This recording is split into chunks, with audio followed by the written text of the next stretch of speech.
Hello my beautiful friends, welcome back to my kitchen. My name is Anna and today I'm going to show you how to use some of your Thanksgiving leftovers. This is the best recipe to make with leftover turkey and cranberry sauce. So we're making a cranberry turkey sandwich and it's to die for. I literally look forward to this every single year and I always make sure there's enough turkey and cranberry sauce left over so I can make this. Let me show you what you're gonna need for the sandwich. It's just very simple and you can always play around with the ingredients and just use whatever you have on hand. But this is what I'm using and this is what I mostly always use and it's so delicious. You're gonna need some bread. I'm using a croissant just because this is what I have on hand and this is what I love to use. Some turkey, some cheese, bacon, cranberry sauce, and a little bit of mayo. For the bread, you can pretty much whatever you have on hand. I just really love how buttery and kind of sweet croissants are, and I feel like it complements everything very nicely. You're gonna use, of course, leftover turkey. I have some deli oven roasted turkey because I didn't really have any turkey on hand. I wasn't gonna make a turkey today to make the recipe or to show you how to make this delicious sandwich. And then for cheese, you can use brie if you have. You can use Gruyere. It's another delicious cheese for this sandwich. I'm using Swiss because that's what I have, but I usually make a charcuterie board for Thanksgiving. I don't like to make a lot of appetizers because I want people to actually eat that food. And if I make too many appetizers, then they eat everything else and then they get full and they don't eat the food, which, you know, it's kind of annoying because I pretty much work all day for it. What I'm trying to say is whatever kind of cheese I have left over from the charcuterie board, I usually incorporate it into the sandwich. I don't like anything to go to waste. And here's what you're gonna do. You're gonna obviously cut your bread in half. I have a large skillet here, and to it I'm going to add just a dab of butter because I want to toast my bread. So add some butter, turn on your heat to medium, and we're gonna get this going.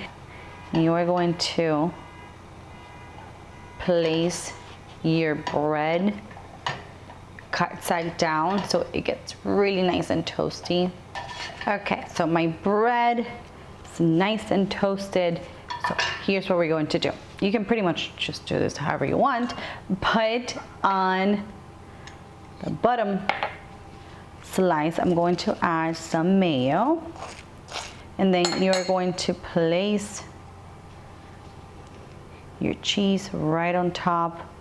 On the other side, we're going to add tons of cranberry sauce.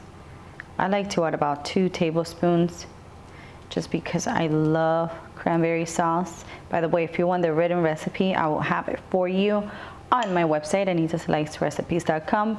But this is just a guide. Just let your heart guide you and add as much or as little as you like. We add the turkey just like so, and then we add the bacon, and we close our sandwich. And this is where you're going to end up with a massive, delicious sandwich. Now, the sandwich is pretty much done and you can eat it just like so if you wish, but I like the cheese to melt, and here's what I'm gonna do. I'm going to turn, well, the heat is on high. Once the skillet's really, really hot, I'm going to add a little bit of water and I'm going to put the lid on it, and the steam is going to melt the cheese beautifully. So just a little touch. Just a little touch of water.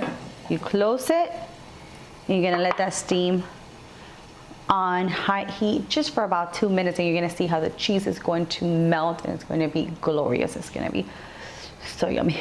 You guys know my camera eats first. I had to take some pretty pictures of this baby, and what can I say? What can I say? I already took a bite out of it because I couldn't resist myself, but look how, just like how crispy the bread is, and oh my God, it's just too good.